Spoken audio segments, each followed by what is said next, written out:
When working at warmer temperatures, we want to make sure that we're selecting the appropriate hardener.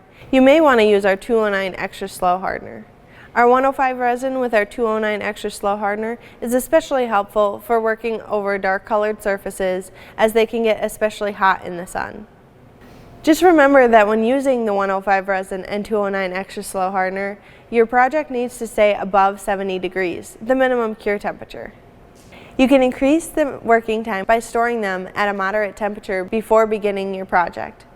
You can also mix small batches, which allows for less heat generation of the epoxy. You can pour the product into a shallow pan, such as a roller pan, which will help dissipate the heat that the epoxy is generating into the environment, further controlling the temperature of the epoxy. Additionally, you can create a cool box by using insulative foam and coating it with epoxy to make it watertight.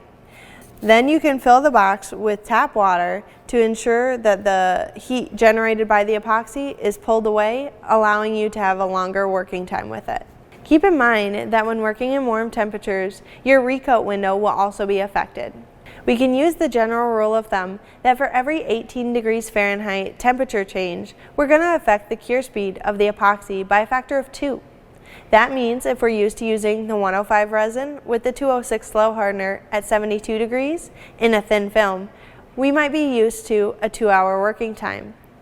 But if you suddenly are working at 90 degrees Fahrenheit, it's only going to give you about 1 hour to work with it in a thin film.